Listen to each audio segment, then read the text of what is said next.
Bien, salut à tous. Bon, aujourd'hui, comme vous pouvez le voir derrière moi, on se retrouve pas dans les champs pour une vidéo travaux, mais à l'atelier.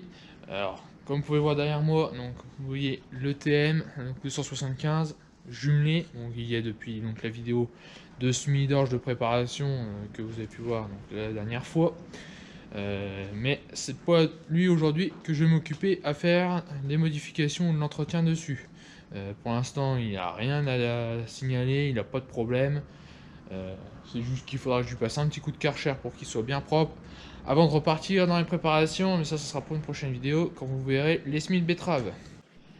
Alors du coup, aujourd'hui, je vais m'attaquer donc à son petit frère, au second tracteur de tête, donc le 85-60. Donc j'ai plusieurs choses à y faire dessus. Notamment, on va dire, j'ai 4 travaux à faire, bon, 3 parce que j'en ai un que j'ai fait sans vous l'avoir fait en vidéo, vous l'avez pu le voir dans la vidéo quand j'ai pendé l'engrais. C'est un petit support donc pour la boîte, la barre de guidage à Tijet.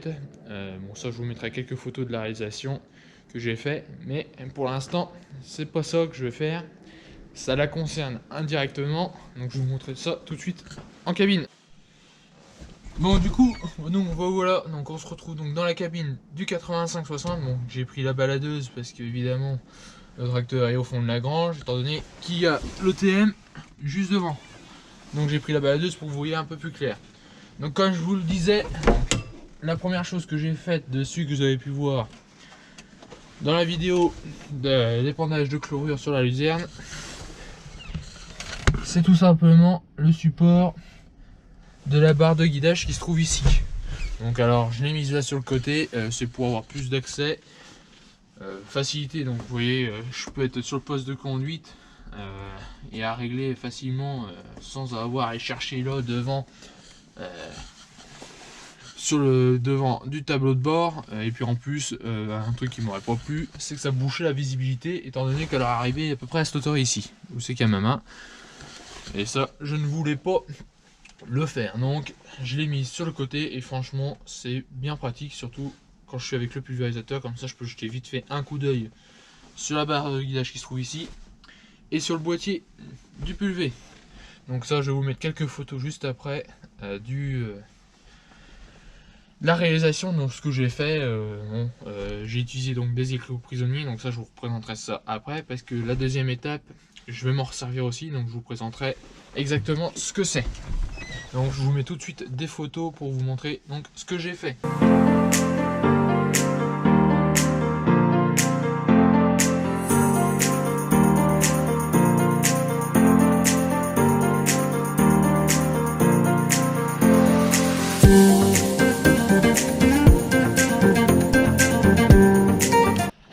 Donc voilà, vous avez pu voir donc les petits chantiers. Et là, l'autre chantier que je vais avoir à faire, ça concerne aussi la barre de guidage. C'est tout simplement, comme vous pouvez le voir juste ici, c'est l'antenne qui me permet de capter le signal GPS. Alors justement, dans la vidéo de chlorure, je l'avais mis à 2 endroits différents. Au départ, je l'avais mis sur le capot du tracteur. Bon, le problème c'est que le signal n'était pas génial, folichon. Et puis qu'en plus, le fil était coupé avec la portière. Donc c'était vraiment pas génial. Donc ensuite, la deuxième solution que j'avais trouvée pour la mettre, c'est tout là-haut. Donc comme vous pouvez le voir, juste ici où c'est que j'éclaire, là, qu'on pouvait voir au bout de mon doigt, c'était le support de l'antenne pour la CB à l'époque, quand on l'a acheté. Bon, le tracteur est du siècle dernier, il est un peu plus vieux que moi, il est 1 an plus vieux que moi. Donc il est de 98 à peu près. Il est de 98, alors la date et tout, je ne m'en rappelle plus. Pour les autres tracteurs, je les ai, mais celui-là, je ne l'ai plus en tête. Donc je l'ai noté quelque part, mais bon, c'est pas ça le plus important. Donc le problème, c'est que bon, comme vous avez pu voir, le support était décalé. Donc forcément, quand je faisais ma première ligne et que je traçais, je revenais juste à côté, ça me redécalait la ligne. Donc j'étais facilement décalé de 50 voire 1 mètre. Donc du coup, ce que j'ai fait, bon, c'est la petite bricole, hein.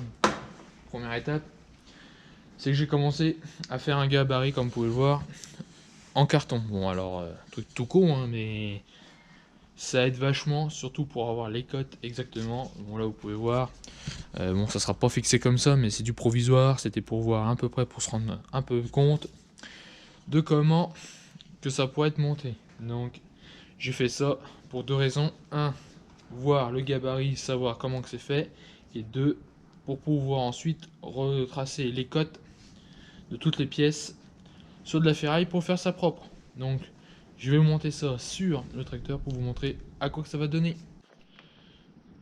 Donc voilà le résultat que ça pourra donner. Donc bon, vous regardez pas, hein, c'est pas d'aplomb, c'est du carton, ça tient avec du scotch, mais ça permet de se rendre compte un peu de comment que ça sera rendu au final. Donc pour pouvoir la fixer donc au milieu du tracteur, bon, j'ai la chance, c'est que le support de l'essuie-glace à l'arrière et pile dans l'alignement dans le milieu de la cabine donc du tracteur. Bon, sinon j'avais pris la dimension, la cote entre les deux éclairages de la plaque d'immatriculation ainsi que des phares pour pouvoir me rendre compte à peu près. Bon, ça va, je suis tombé pile poil. Donc vous allez me demander donc pourquoi que c'est aussi haut comme ça. C'est parce que tout simplement sur le tracteur j'ai un toit ouvrant et que bon, même si je fais de la pulvérisation de produits phyto et tout, j'aime bien ouvrir un peu les carreaux, surtout bon, le toit ouvrant un peu quand il n'y a pas trop de vent, mais sinon c'est plus ces petits carreaux. Mais c'est bien pratique des fois pour avoir un peu d'air frais qui rentre dans la cabine sans avoir les résidus de produits qui reviennent dans la cabine. Donc voilà à quoi que ça va ressembler une fois que ça sera fini construit en ferraille.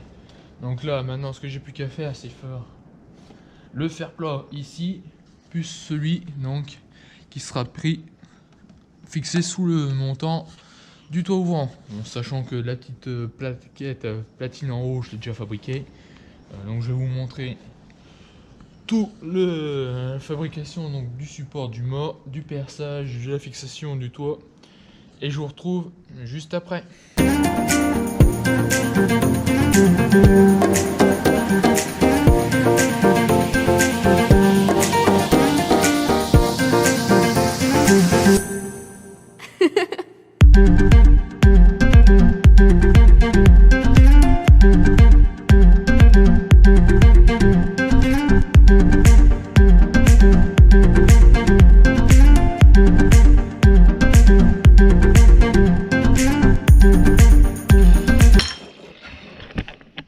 Bien, donc voilà, vous avez pu voir donc le procédé que j'ai fait pour fabriquer donc la patte qui viendra donc se fixer sur le toit de la cabine. Donc pour ça, je me suis servi de l'équerre hein, pour faire un angle à 90 et puis à 45, étant donné que cette petite partie là va venir se loger sous le toit ouvrant, donc il fallait pas que ça gêne de trop. Donc un petit angle, j'ai regardé sur l'autre qui était déjà faite et c'était à peu près 45.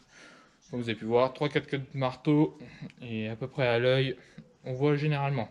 Et puis là, ce que je viens de faire avec la disqueuse, c'est de faire une petite crevasse au fond de la gorge de la pliure à 90 degrés, de façon à venir loger correctement, bien à plat, donc venir correctement épouser la forme de l'angle, comme vous pouvez le voir juste là, du mât pour faire le support de l'antenne. Bon, maintenant j'ai plus qu'à souder tout ça, reboucher le trou parce que le trou, évidemment, j'ai la poisse, il est pas à la bonne place, donc il faudra que je le reperce un peu plus bas. Donc ce que je vais faire, c'est qu'avec le semi-auto qui est juste derrière moi, je vais reboucher les trous, plus pratique qu'à la baguette. Bon, à la baguette ça se fait aussi avec une petite pièce en laiton, ça c'est une petite astuce. Si vous voulez reboucher un trou avec un poste à l'arc, donc à baguette, il faut avoir une petite pièce en laiton à l'arrière, étant donné que ça ne se soudera pas, et ça permettra de reboucher correctement. Bon, après quand on a l'habitude, ça se fait aussi très bien sans laiton. Mais au départ, quand on n'a pas l'habitude, je vous conseille d'utiliser un petit tas en laiton ou une petite plaquette de laiton, et ça ira beaucoup mieux. Et puis à force de reboucher, ça ira beaucoup mieux. Bon allez, moi je vais assembler tout ça, et puis je vous retrouve juste après.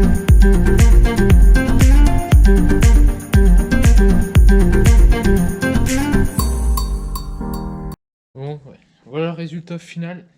Donc le support avec l'emplacement pour l'antenne, la petite bride ici, le petit boulon de 8 pour pouvoir le démonter afin de pouvoir l'équiper sur le deuxième tracteur, donc sur le 8340, étant donné que ce sont les deux tracteurs qui vont traiter. Bon là je l'ai fait déjà pour le 85 en priorité parce que c'est lui qui va faire déjà tous les traitements, les prochains traitements. Et le 83 finira les derniers traitements pour betterave et puis les derniers fongis pour les blés. Mais ça je le ferai un peu plus tard. Donc voilà le résultat. Donc là maintenant ce qu'il me reste à faire c'est monter sur le tracteur. Donc attendre d'avoir l'écrou prisonnier. Donc ça j'irai chercher lundi. Et de l'installer. Bon allez, je vous montrerai tout ça quand ça sera posé. Ça y est, donc j'ai fini de l'installer, donc avec l'écrou prisonnier comme j'ai pu vous le montrer. Et là maintenant, c'est solide, c'est super, c'est impeccable, ça tient. Bon maintenant, deuxième chose que je vais m'attaquer à faire sur le 85-60, déjà c'est éviter de me casser la gueule, c'est le gyrophare. Donc comme vous pouvez le voir derrière moi, c'est un gyrophare magnétique, donc avec la semelle qui était ici, fabriquée à l'époque par mon père. Le problème c'est que c'est un peu pénible parce que bon bah, j'ai tout le fil qui traverse sur toute la cabine, qui vient se brancher de l'autre côté sur une prise allume-cigare comme celle-ci, comme dans les voitures. Et le problème c'est que la prise de l'autre côté commence à être usée, l'écrou, le contre-écrou derrière se dessert tout le temps, donc ça ne fait plus contact dans la prise et donc ça n'allume plus le gyrophare. Bon, et puis là de toute façon maintenant il est usé, il ne tourne plus et il s'allume comme une merde quoi. Donc du coup ce que je vais faire c'est que je vais le changer et puis je vais repasser en gyrophare. Donc je vais vous montrer comme sur le TM. Le 85-60, enfin le 83-40, plutôt le TM, que vous voyez donc là-bas, là-bas, et c'est aussi le même gyrophare que sur le vieux Ford 4600, et aussi sur le Manitou que je remettrai après. Donc comme ça me permettra, si un jour le gyrophare du 85 il est mort, il est usé, il est cassé, il ne tourne plus, ou il a un problème, je peux choper sur un autre tracteur ou un autre véhicule. Là, alors que là, dans la configuration actuelle, c'est pas possible. Donc du coup, ce que je vais faire, c'est que je vais complètement modifier tout le système et je vais vous montrer. C'est que je vais me reprendre sur un des 6 montants donc de la cabine, donc en l'occurrence de ce côté-là, et je vais vous montrer tout de suite ça. On va retourner sur l'établi. J'ai commencé à faire un patron et vous comprendrez beaucoup mieux.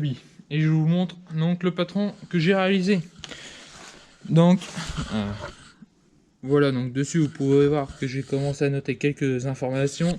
Donc néanmoins la distance, donc ici vous avez le grand cercle, ça va correspondre à l'emplacement donc du tube que je vais mettre, parce que je vais avoir besoin de deux choses pour faire ce support là, qui sont justement ici. Donc un vieux coup d'AO à 90 degrés. Donc ce que je vais faire, c'est que je vais supprimer le filetage qui se trouve juste ici, et ainsi que l'autre bout ici, que pour garder que cette partie qui se trouve entre mon pouce et l'index. Et ensuite j'ai découpé donc des morceaux de tube pour faire donc le support entre le montant de la cabine, donc la petite plaque que vous voyez ici.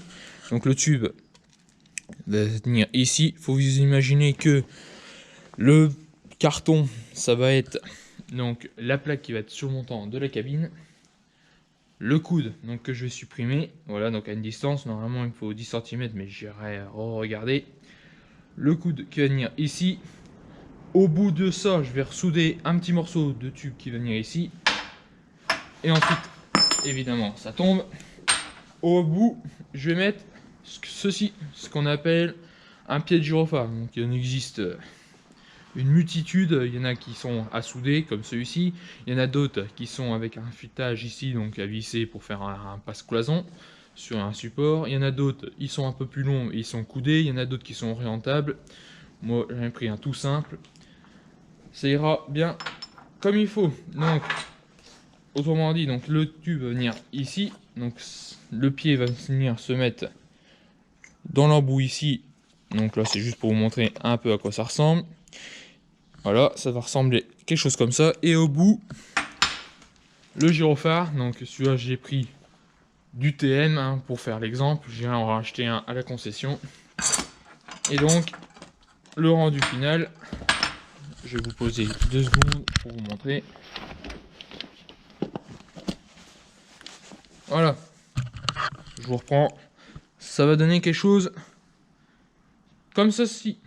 Voilà, bon maintenant il me reste plus qu'à faire les pièces, couper aux bonnes distances, prendre les cotes. Bon, tout ça, je vais vous passer en timelapse parce que vous voyez, je suis ici, le tracteur est là-bas. J'ai pas voulu sortir le TM parce que dedans il fait un temps de chien, il y a du vent.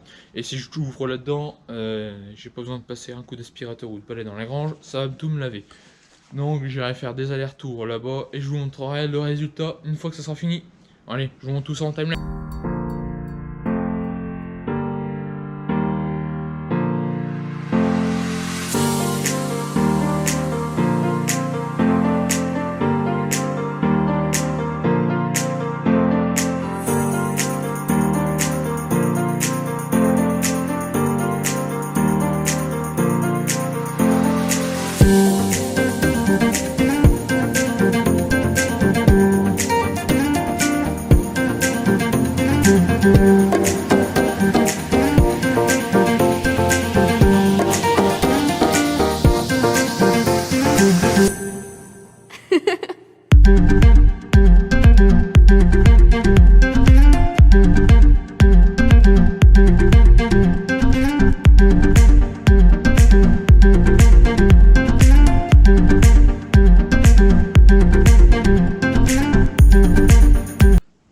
Donc comme vous avez pu le voir, donc j'ai coupé donc mon fer pour mon support. Bon, je l'ai soudé. J'ai pas voulu souder avec la caméra parce que je ne sais pas si elle résisterait bien. Donc je sais pas, faudrait que j'essaye un coup pour voir ce que ça peut donner. Mais pour l'instant, j'ai pas trop envie de niquer, surtout que je l'ai acheté il y a pas longtemps. Donc j'ai soudé donc mon pied qui va venir donc sur le support de la cabine, sur le montant de la cabine. J'en ai profité aussi pour couper, donc comme je vous ai dit, virer les filetages, les pas de vis à chaque extrémité qui me serviront à rien du tout. Et ensuite j'ai été voir sur les cabines avec le gyrophare et tout pour pouvoir couper aux bonnes dimensions. Donc là maintenant ce que je vais faire, c'est que je vais souder donc le pied du gyro avec le coude à 90. Alors bon, ils sont pas tout à fait de la même dimension, il est légèrement un peu plus gros, bon ça change rien. Et pour pouvoir souder donc 2 bouts de tube bien droits, petite technique, c'est de coincer un bout de cornière. Bon, celui-là il a l'air d'être un petit peu trop grand, il m'en faudra un peu petit. Mais le principe c'est le même, c'est de le mettre au fond du creux. Et comme ça, vous voyez, ça permet de les joindre facilement et qu'ils soient bien alignés. Bon, je soude ça, j'assemble tout ça et puis je vous retrouve après pour vous montrer le résultat final.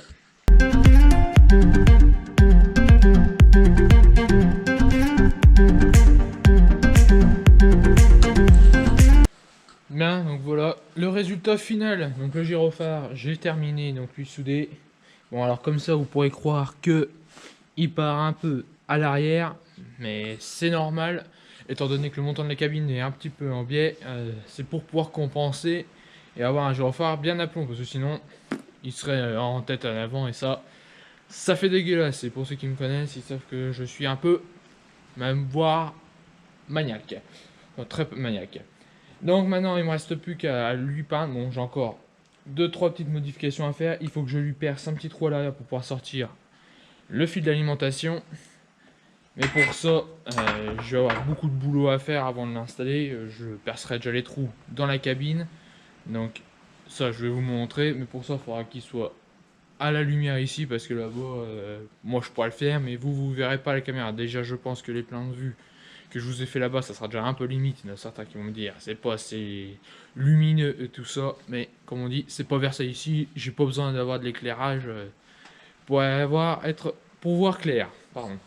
Donc maintenant, ce que je vais faire, c'est que je vais attendre qu'il fasse un peu plus beau pour pouvoir sortir le TM, avancer le 85-60, et puis de toute façon, il faudra que je le dételle pour faire l'autre travaux. Celui-là, le dernier travaux que j'ai à faire, et celui-là, c'est pas le plus rigolo à faire parce que là, il y a quasiment presque beaucoup de démontage pour changer un seul truc, mais tout ça, je vous le montrerai en attendant. Comme ça, je pourrais monter le gyrophare. En plus de ça, pour pouvoir monter le gyrophare et la ligne, il faut que je lui retire toute la galerie de toit et tout le toit sur le dessus. Donc tout ça, je vous montrerai ça en vidéo.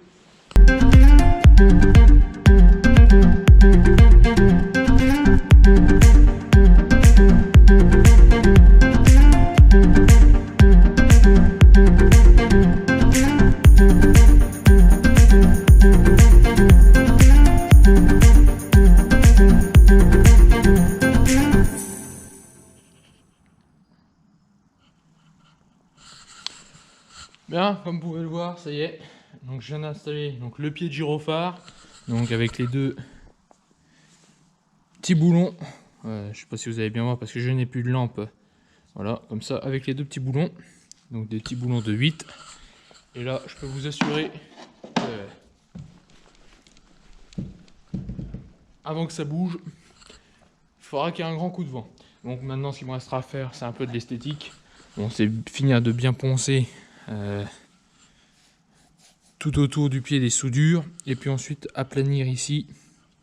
Je vais vous montrer, voilà, aplanir les coins, comme vous pouvez le voir au bout de mon doigt, pour que ça épouse bien la forme de la vitre. Bon, maintenant, dernière ligne droite, il va falloir que je fasse donc son alimentation.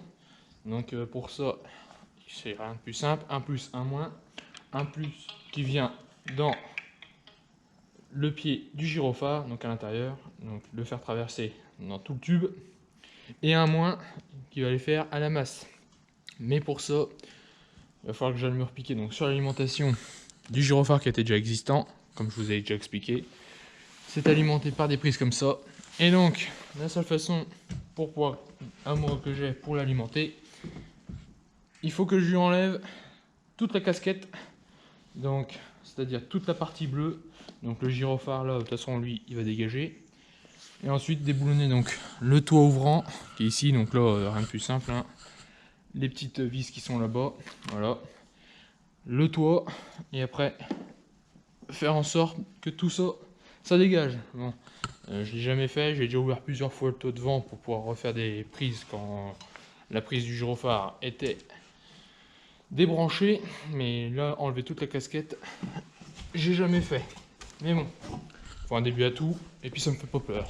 Donc je vais m'équiper, je vais démonter, je vais vous passer ça, le démontage, parce que bon, ça risque d'être un petit peu long, fastidieux, même si c'est des boulons, mais bon, j'aime bien que tout soit repéré, donc je vais préparer des cartons pour repositionner exactement les vis au bon endroit, comme ça lors du remontage, ça sera nickel, carré, propre.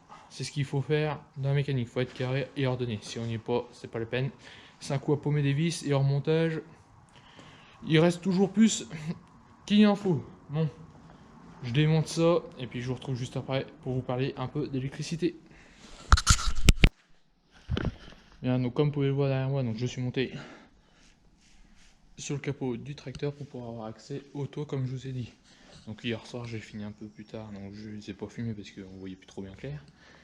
J'ai démonté, commencé à démonter donc tout le toit du tracteur, donc c'est-à-dire la plaque d'accès, comme vous pouvez voir, au bloc de ventilation qui se trouve en dessous, avec les deux motoventilateurs, le poste de radio, les potentiomètres qui se trouvent ici pour pouvoir régler plus ou moins le froid et la ventilation. J'avais commencé aussi à démonter donc à l'arrière le toit ouvrant, mais je me suis très vite rendu compte que ça n'irait pas. Alors pourquoi? Parce qu'il faudrait que je démonte tout le capitonnage de toit, donc tout le ciel de toit, et franchement c'est un boulot monstre. Et j'en ai pas l'utilité. J'ai commencé à faire ça parce que tout simplement, je vais essayer de vous montrer. Ça va pas être évident.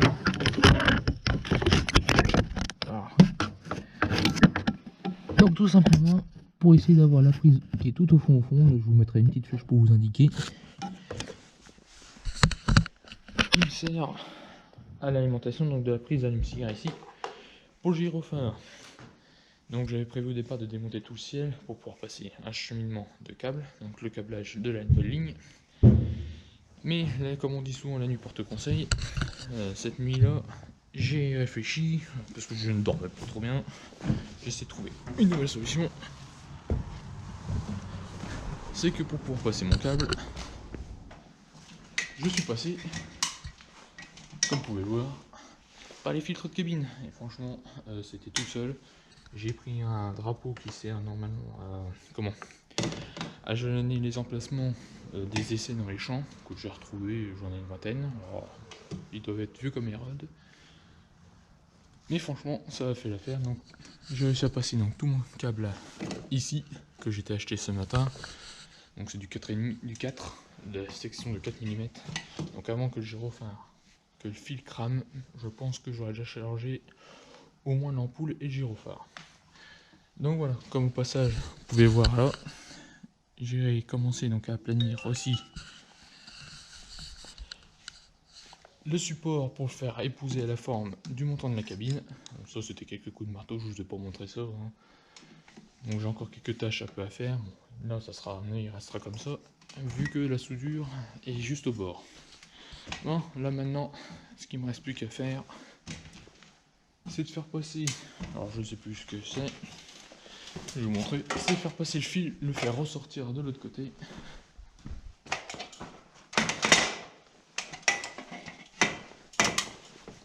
Par le petit trou qui est juste ici. Donc là pour ça je vais me servir d'un petit bout de fil de fer, je vais crocheter le fil de façon à pouvoir le faire ressortir et ensuite voir comment vous savez que je perce dans mon support de gyrophare. Allez, je vous montre tout ça et je vous retrouve juste. Bon voilà, j'ai réussi donc à passer, comme vous pouvez le voir, mon fil d'alimentation. Donc, en fin de compte, le fil de fer ça n'allait pas, c'était bien trop compliqué à faire passer par le trou ici, sachant que ça faisait une pilure de 2, comme c'est du fil de 4 mm, ça fait presque 8 mm dans un trou de 2 cm, il reste 2 mm de jeu. Donc pour le faire passer c'était un peu plus compliqué.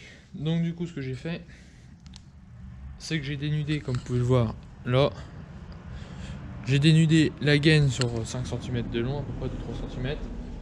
Et ensuite j'ai passé avec un bout de fil électrique plus petit, je l'ai fait passer dans le trou de façon à le faire ressortir par la trappe des filtres de cabine.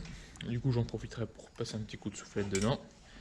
Et comme ça j'avais juste à tirer et à faire passer le fil. Bon là maintenant ce qu'il me reste à faire, c'est à faire les branchements.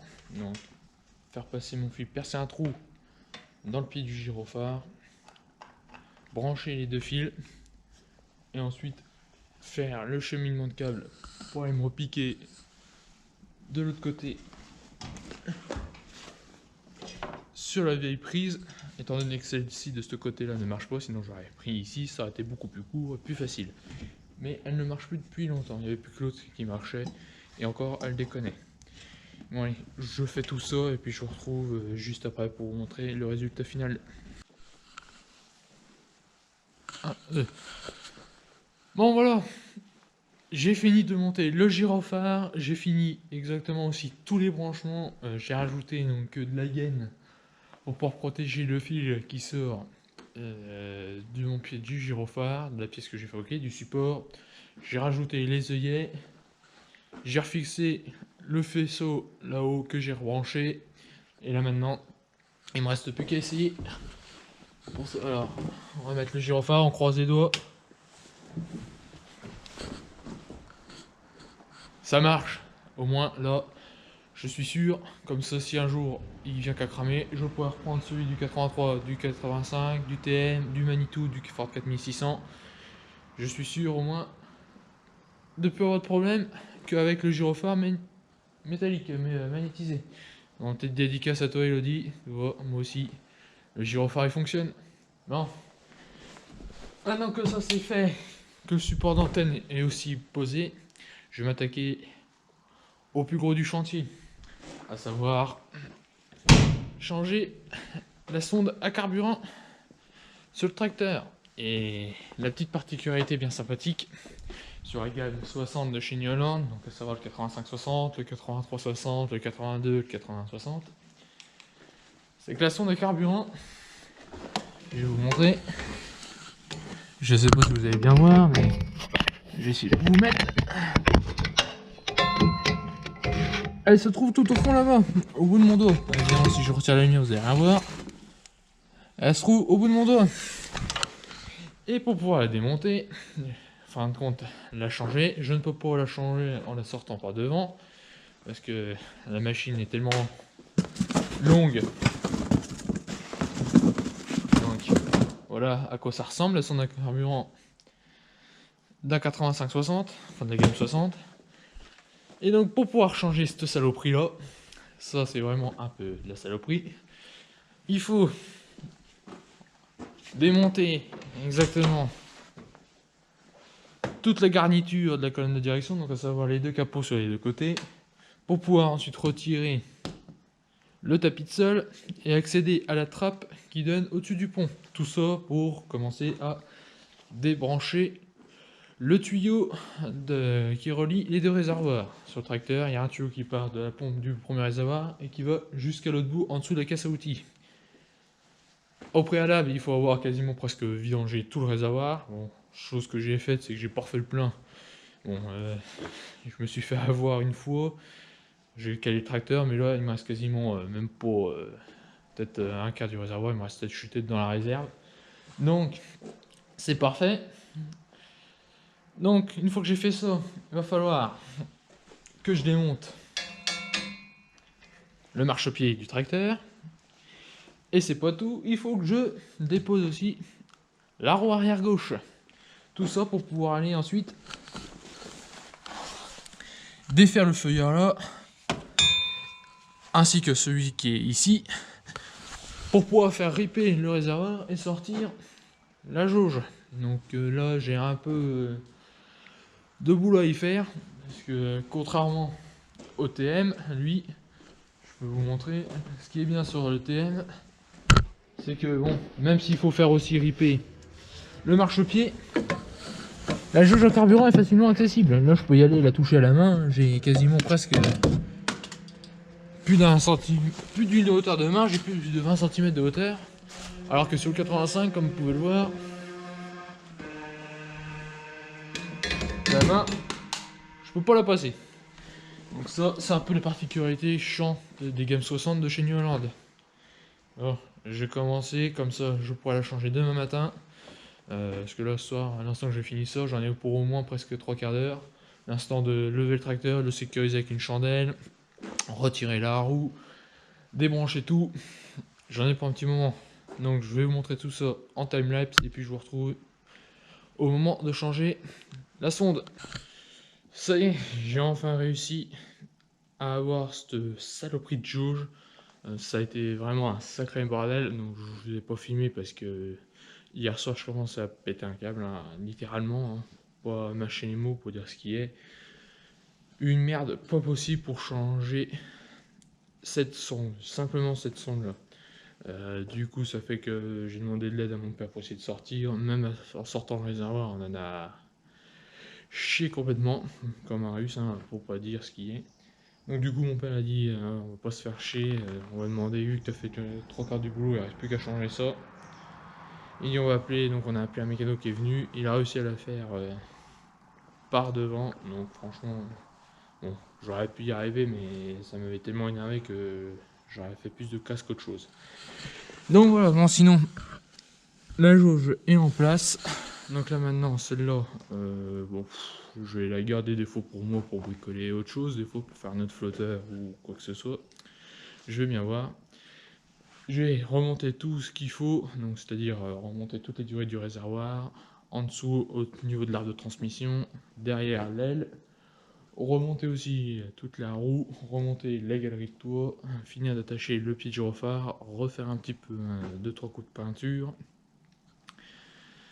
Et ça sera fini pour lui. Sacrée journée, j'ai mis quasiment presque 2 jours pour lui faire tout. Et pourtant pendant tout le temps, bien pour faire les choses correctement. Donc voilà, bon bah sinon moi j'ai plus qu'à vous dire, j'espère que cette vidéo vous aura plu.